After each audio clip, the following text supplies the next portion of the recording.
Hey friends and neighbors, the world's gone to pot since we came here last, but guess what? We got a whole new episode of The Factory just for you, all fresh and new. Also remember, this story is in 3 parts and is best listened to with headphones. Make sure you listen to all 3 parts to get the whole story. In the meantime, we have more stories coming for you from The Factory, more productions from Club 40 Audio, and yes, I have a brand new novel out. It's been out since November, but if this is the first time you're hearing about it, please go and check it out. It's called The Old Cowan Buffet, and it's by Wesley Critchfield. If you enjoy Lovecraftian horror, comedy, and offbeat stories, you're going to enjoy this book. So please go and check it out right now on Amazon, or free to read on Kindle Unlimited. In the meantime, you know all the handles, and if you don't, they're on your screen right now. Follow, subscribe, and if you can support us financially, it's more needed now than ever. Please check us out at all of these sites, and let's get on with The Factory.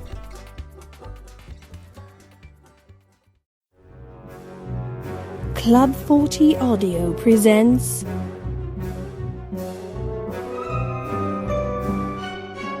The Factory.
Oh my. It would seem that you've made quite the wrong turn, haven't you? Yes, I know. You were running down the alleyway and trying to hide from those big, scary men. You ducked through an open doorway, and now you find yourself here, far from where you entered. Please don't be afraid. You have nothing to fear from us. We are quite harmless when we want to be. You needn't keep looking over your shoulder. They won't find you here. They are miles and miles away by now, or rather you are. You see, we knew you were in trouble, and it wasn't your fault, so we arranged a little intervention. It's something we do here for very special occasions, for special clients. Oh, that's right. You're not a customer yet. Don't worry, I think you will be. We are inclined to make you a very special offer, but more about that later. Can't expect a client to accept an offer without seeing the merchandise first, can we? Please walk this way, and I will show you our marvelous collection of items, all custom-made for just the right occasion. I have the feeling you'd be more interested in some of our larger items. Writing desks, armchairs, microphones, and handguns are all well and good as far as they go, but they are rarely the catalysts of great change. Airplanes, tanks, and bombs, they are the items which make reordering the world possible. Ah, yes. Breathe it in, the smells of motors and well-oiled treads. But let's go a little further back before the great war machines of the 20th century. Let's go all the way back, before the atom bomb and the Mark I tank, back to a time before the North and the South turned their guns on each other. Take in the smells that still linger here from the gunpowder from the early days of the American Revolution. There was a little town on the Hudson River, a place that was marked on some maps as Greensburg. It was there that this cannon, made right here, in the bowels of the iron forges of the factory, It was used in a great battle and altered the course of many a life. But that is where the story ends. The story begins 3 years earlier, far away in 1774, when 2 families of Great Britain, who had feuded against each other for decades, came together in the same house. Please, may I have your attention for just a moment? Ladies and gentlemen. Ladies and gentlemen, please. Ladies and gentlemen. Ladies and gentlemen, please. May I have your attention for just a moment? Thank you. Thank you very much. We have gathered here tonight for an auspicious occasion. Tonight, we bury the hatchet, as our American brothers and sisters put it. We have gathered here tonight to put an end to a bitter feud that has for so many years divided the great house of Yori and the great house of Devi. It's hard to say even amongst ourselves how this feud began. Some say it was over a situation not that dissimilar from that which Mr. Shakespeare recorded in Romeo and Juliet, that of the star-crossed lovers. Others have said it was because of the origin of our families, the Devis being from France, and we Yoris being from the Germanic lands. While still others say it all started over the slaughter of an errant pig. Whatever the reasons, they are long forgotten in the past, and therefore should not be a hindrance to us now, in the present. I, being the current head of the Yori family, as you know, have spoken with the Honorable Mr. Andre Devi, and he and his family have graciously conceded that the fighting between our families is now at an end, and our 2 families will be united indissolubly. Mr. Devi, would you honor us with a few words? What more could there possibly be to say? Young Mr. Uri has summed it up all quite well. The enmity between our 2 houses is at an end. The only thing I would like to add is a bit of personal news. I have of late been given a commission as an officer in His Majesty's Royal Army. And while I have agreed to make this peace, it would seem that the actual fulfillment of it will be between Mr. Uri and my wife and children, at least for the time being. I am soon to be deployed to the Americas. It seems that there has been a bit of rabble-rousing across the pond, and people are bandying about the word revolution, as if there were anything more ridiculous in the world. After all, what colony has ever truly broken away from the parent stem? And why would they? We give them protection, civilization, and connection with the rest of the world. Have no fear, this nonsense will be shown for exactly what it is, and we will put an end to it. So it is with that in mind that I bid you all a very fond farewell for the time being. You will be staying until the end of the feast, of course. Yes, of course, for the remainder of the evening, but I depart on the morrow to meet my battalion. Ladies and gentlemen, I give you the Devis and the Yoris. May they long be united in friendship and brotherhood. And perhaps one day our children will join, making us one indeed. That is, if you ever choose a wife, Jonathan Yore. Show me a woman worth the trouble, and I will wed her on the morrow, Mrs. Julian.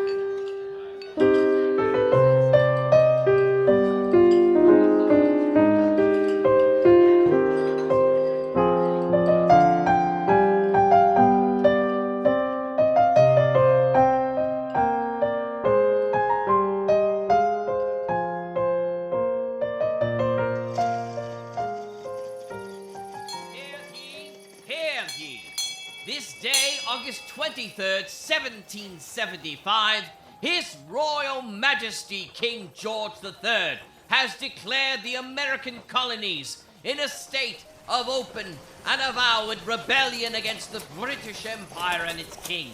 The king vows to quell the rebellion with swift and decisive action. God save the king! God save the king! Hear ye! Hear ye!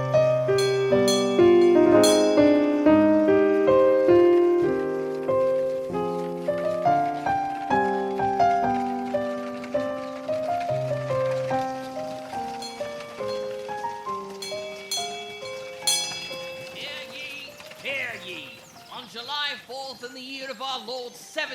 1776, the American colonies declared themselves an independent and free state and are now at war with the great British Empire. All young men of age are encouraged to join the fight. Stand for king and country. God save our glorious King George. Hear ye, hear ye, hear ye, hear ye. On July 4th, in the year of our Lord... It's not good, Martha. All this news from the colonies. Why can't they just leave them to their own devices? I'm sure after a few years on their own, they would come crawling back to King George, begging to be part of the Empire again. Yes, sir. I'm quite sure you are right, but the king has made war with them nonetheless, and we must do what we can. Yes, Martha. It's a bit worse than that, you see. I've been recalled. Recalled, sir? Yes. You remember that I was in the military when I was a boy, for a full 5 years. Oh, yes, sir. And Mr. Uriah was so proud of his son for joining up as soon as he was eligible. God rest your dear father's soul, sir. You see, Martha, I have to go back. And what's more, they're putting me in with the Hessians. The Hessians, sir? Ain't they them Germanic folks? Mercenaries, sir? Not proper Englishmen at all. That's right, Martha. I'm going to be a lieutenant over them.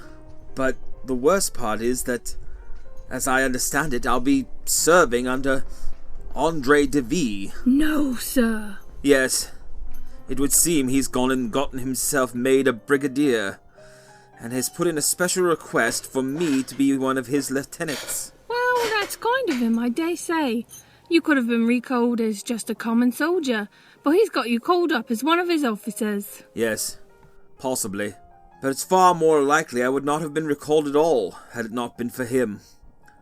Martha, what you don't understand is that, with me out of the country, and with no wife or family to be here, I'm afraid I'm going to have to close up the house. Close up the house, sir? Yes, and dismiss the servants. You'll be getting rid of me? Mayou's been here ever since you were a little ankle biter crawling around on the floors. Me, who's watched you come up from a lad and made you your first set of long trousers. Yes, Martha. I'm sorry. But it's only until I return. Then I'll recall everyone. Everyone, you hear? It's nothing that you've done, but you see, I don't have any choice, Martha. Oh, come now. There, Martha. It's only for a little while.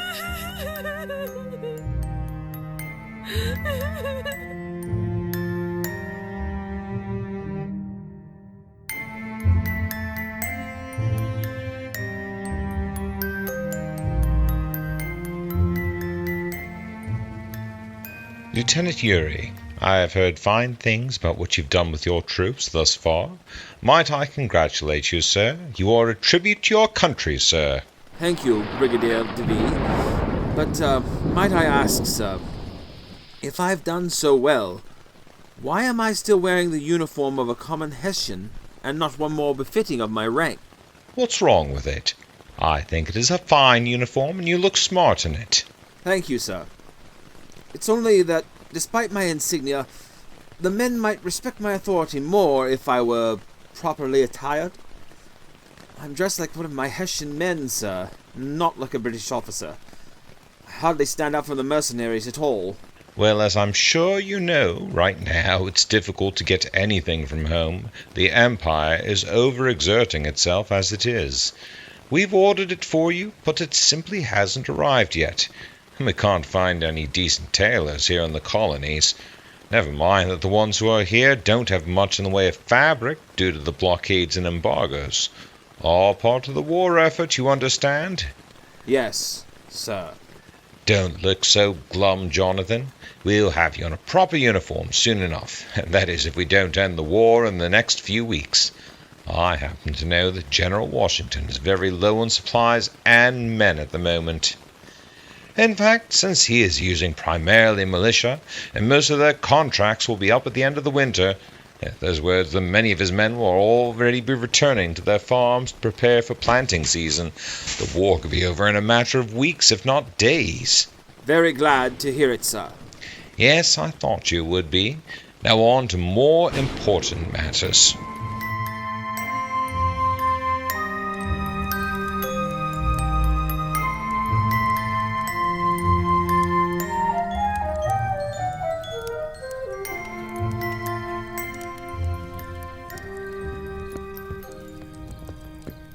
Hey there, Johnny.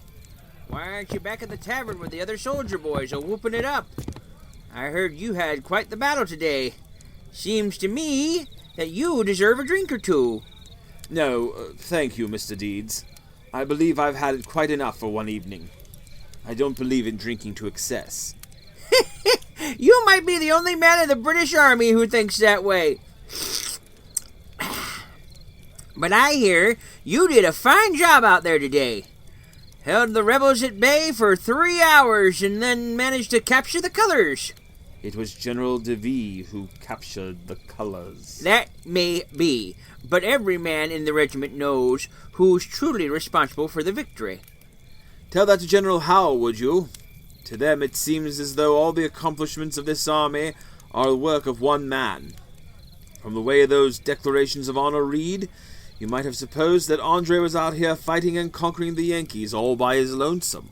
Don't worry, son. You'd be amazed what you can accomplish when you don't care who gets the credit. Just keep doing your best, and when it's all over, justice will be done. And, who knows, it might behoove you not to have your name on things. What do you mean by that? Just this. Suppose, now just suppose, when this is all over, a young man like you was to decide to stay here in the colonies, set himself up with a new life. Well, he'd have a mighty hard time doing it if everyone around these parts knew he was some great warrior for the other side. Now, if he was just a lieutenant, just a man taking orders, they might be a lot more forgiving, don't you see? What could possibly compel me to stay in the colonies, Mr. Deeds? I have a life back home. A house, a position. And, what if the Yankees was to win? What if you could be free of King George and his tyranny? His taxes are just as harmful to you in England as they have been to us here. What about starting over here? You're a bright young fella. You could even have a hand in making up some new laws for us here. A new form of government. You speak treason, sir. Fluently, my boy, fluently. But just suppose, now you can see how... Did you hear that? Reckon I did, son. I have to see what's going on. You go on, son. My legs ain't what they used to be. Get your hands off me!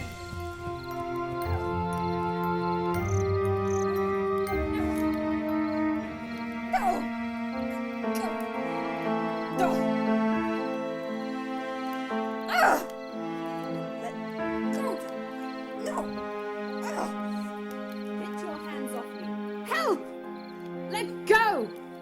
Get your hands off me! Help! Ah, come on, Lily.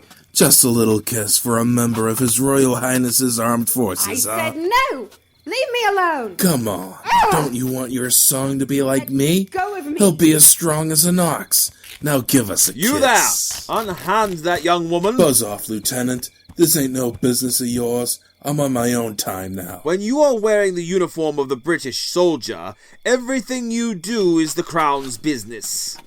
I am your superior officer, and I order you to take your hands off of her. I'll take my hands off her. If you wasn't wearing that insignia, I have it out with you here and now. Why not? Hold my coat, Mr. Deeds. What do you say? Marquis of Queensberry rules? Mr. Deeds, you're my witness. Whatever happens here is between this man and I. No military action is to be taken against either of us. Understood? I hear you, Johnny. Give him what for. You ain't worth it. And neither is she.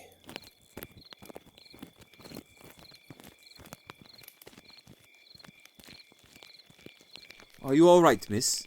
Yes, I think so, thanks to you. My dress is torn, but nothing that can't be mended. It's a shame you didn't take him on, Johnny. I would like to have seen that. Ooh, you would have taught him a lesson he would never forget. Here's your coat, son. Offer it to the lady. What? Oh, yes. Here, miss, take my coat. No, sir, I couldn't. It's your uniform coat. I can hold my dress together well enough till I get home. I insist. Well, I thank you, sir. Offer to walk her home. Mr. Deeds, aren't you needed back at the tavern? Can't say as I am, Johnny. Oh, yeah, just remembered. I best be going. Evening, Lieutenant. Miss? Good evening, Mr. Deeds. May I escort you to your domicile, Miss... Sheba. Elizabeth Sheba. Pleasure to meet you, Miss Sheba. Tell me, how long have you lived here in Greensburg? Greensburg? Is that not the name of this town? That's what it said on the map. You mustn't trust those old British maps, Mr... Lieutenant, Jonathan Yory, at your service, mum. Well, Mr. Yory, you mustn't trust those maps. This is Tarrytown. It hasn't been called Greensburg for quite some time. Well, I shall make it my first priority to update every single map in the British Army, Miss Sheba. Tarrytown it shall be, henceforth. Might I ask whose regiment you are in, Lieutenant? I have the honor of serving under General DeVee. Oh. I do not see how there can be much honor in that. The words came from your lips, Miss Elizabeth, not mine. I've heard tales of his courageous deeds, seated on his horse, 1 mile from the action, waiting until the last moment to ride in and claim the rebels' flag for his own. Oh, miss, far be it from such a noble man as the General to take the lion's share of the glory. But if it is conferred upon him by those in higher rank, what is he to do? I'm quite sure his reports reflect the heroic deeds of his officers, such as yourself. What heroic deeds might that be, madam? We do nothing but stand about with our thumbs in our ears, while he dashes alone about the battlefield on his horse, single-handedly taking down the rebels with a blow from his mighty sword. And together the three of them, the general, his sword, and the horse, have put down the entire revolution for king and country. A victory to make Cornwallis himself jealous. What victory might that be, Lieutenant Yory? General, sir, I didn't hear you coming. At ease, Lieutenant, and good evening to you, Miss Sheba. Good evening, General. Which victory were you discussing, Yory? What victory could make an old skinflint like Cornwallis jealous? Victory, sir? Yes, the victory. Well, it's like this, sir. He just asked me to marry him, General. I said yes. Really, Jonathan?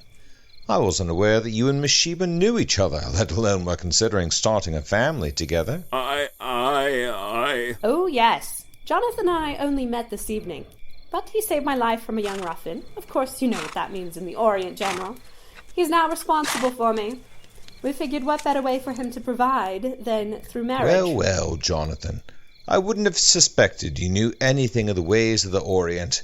We must sit down and discuss it sometime. But in the meantime, allow me to be the first to congratulate you on your marriage to such a fine and, if I may say, beautiful woman. We must have a celebration. Come to the tavern in 20 minutes and we shall celebrate your engagement. Yes. Yes, sir.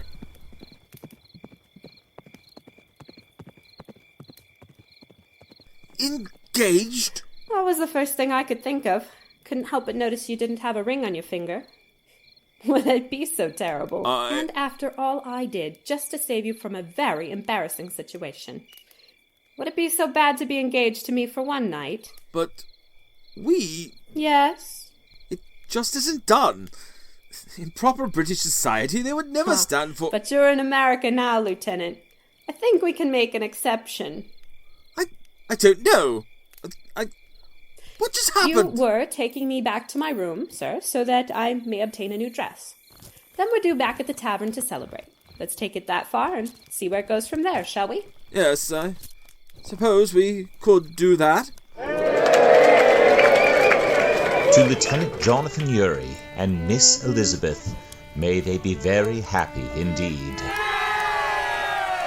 Tell us, Jonathan, will you be taking your lovely bride home with you when the war is over, or will you be staying here in the colonies to help keep control of the rebels?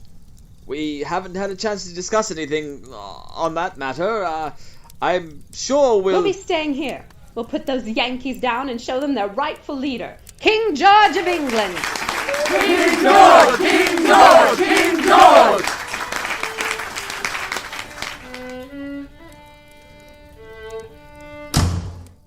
That miserable, usurping twerp. But, sir, I thought you seemed quite happy for Lieutenant Yory. Happy? Happy, Alfred? Why should I be happy for him? He has claimed the heart of the one woman in all this miserable continent that I wanted for my own. Is it not bad enough that the men love and respect him more than I? I have the rank and the power, but it's Yuri they listen to, Yuri they honor. I never should have put in for him to be recalled.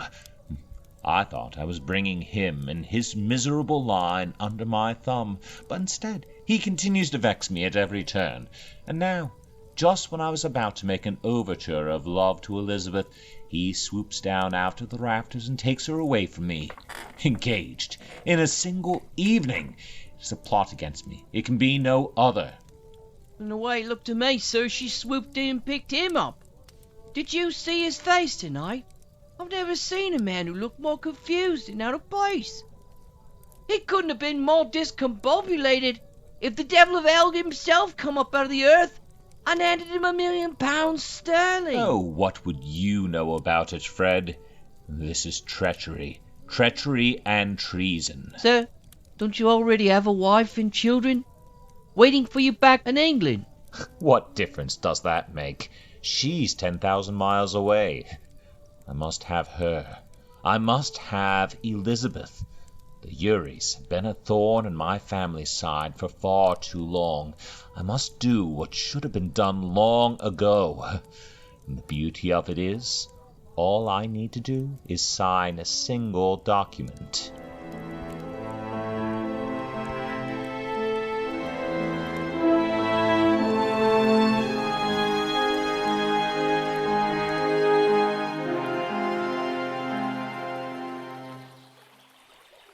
Jonathan, dear, I have something for you. Something for me? Isn't it supposed to be the other way around? It's just a little something for you to remember me by when you go to battle. I should like it very much if you would wear it close to your heart. What is it? This. A brooch with a cameo on it. Elizabeth, is this your silhouette? No, it was my mother's silhouette. My father wore it every day before he died. I shall never take it off my lapel. Just think, it's been a whole week since we got engaged. The battle you thought would be the next day has yet to occur. It's almost like fate intervened so we could have this time, isn't it, Jonathan? Yes, and what a happy time it's been. The happiest of my life. Such a shame it has to all end. What? Why's that? It was supposed to only be for one night. Don't you remember? What would the people back home in England say? You staying here in the Americas, marrying a girl you'd only known for 1 week? Let the people in England tend to their own affairs. I have everything I want, right here. So where do you stand, John? On what? On the question of independence. Does it really matter? I'd say it matters a great deal. As lieutenant in His Majesty's army, all such talk is nonsense. The king is the divine ruler over this empire, placed there by God, and anything the king decrees is law. So the Magna Carta means nothing to you? The Magna Carta? How does a simple country girl like you come to know anything about the Magna Carta? You underestimate us simple country folk, Lieutenant Yuri. We study, we learn. I have 3 brothers back home in Rhode Island, and father was quite insistent that all his children be well read and informed on history, mathematics, grammar. He may have focused on pounding it into the boys' heads more, but women listen, Lieutenant. The Magna Carta basically states that the king has a responsibility to his people for their protection and well-being, the divine right of kings. It's an idea as old as the pyramids and just as antiquated. Men have the right to rule themselves. Certain men may be. Well-educated men with good common sense, perhaps, but certainly not all men. There has to be a ruling class of some nature. Just look at those men back at the tavern. Who's going to control them when all this country is free to rule itself? They'll run wild like a pack of ravening dogs, wasting the bounty of this land and forsaking the civilization that brought them up. Men need rules and rulers to control them. We won't be godless animals here, Jonathan. We have a lot of government already. Too much for some folk. We have governors, we have mayors, even have a Congress of the Colonies that has met a couple of times. Ah, yes. And what was the result of that Congress? The Declaration of Independence. All men are created equal, when it's clear they aren't. There are fools and savages, kings and commoners. One man is not equal to another. It says we are created equal, John. Doesn't necessarily mean they were meant to stay that way. But that's the rights of men that should be equal, regardless of wealth, of station, or education. Oh, Elizabeth, think about what you're saying. All men, all of mankind is equal. Those savages crawling in the jungle, the slaves from Africa who barely have the ability to speak until we teach it to them, those men have rights equal to Englishmen from birth. It doesn't even make any sense. Even Jefferson, the man who wrote the treasonous document, still holds slaves. It's pure hypocrisy. The colony of Virginia has laws that won't let him free his slaves until he dies. And only then if he's completely debt-free. Laws that were set up by the Crown of England, Jonathan. But, Elizabeth, they're savages. They were created by God or nature as your equal in rights, savage as they may be. They may even be the superior of certain men we both know, more noble and fit to lead even than certain generals. Elizabeth, you really must. Lieutenant Yorey. Here. Lieutenant Yorey, I bear word from General DeVille.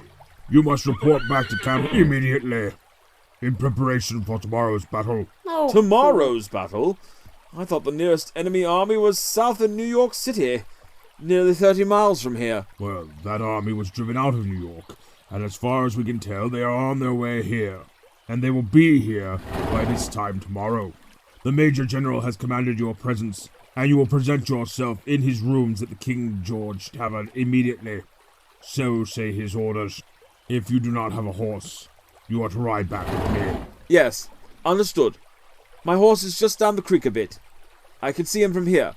I shall come presently. See that you do. I don't like it. Something feels wrong. I don't think it will be a problem. Just preparation. The army could go further north and miss us entirely. Jonathan, whatever happens, promise me that you'll be careful. I shall perform my duty as an officer in the King's army, Elizabeth. You know I can do no less. Come, walk with me to my horse. I don't like that horse. Gunpowder? Why? What's wrong with him? I think he's a fine horse. I borrowed him from Mr. Deeds. For a plough horse, maybe, but he's far too skittish for a war horse. He rears up at flies sometimes. Promise me, if you ride into battle tomorrow, you will not ride upon him. For you, sweet lady, I shall commandeer the biggest, boldest, most powerful horse the British Army has ever seen.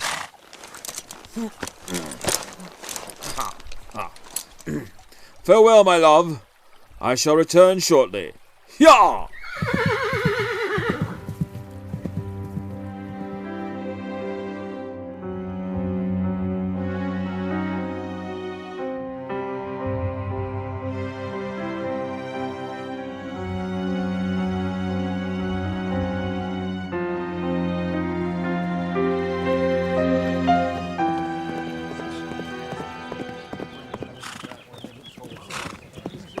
Lieutenant Jonathan Yorey. You know that I am. You just brought me a message not half an hour ago. Why are all the soldiers out in full dress? Take him, men! What? What is this? Take your hands off me! Don't struggle! Come along now!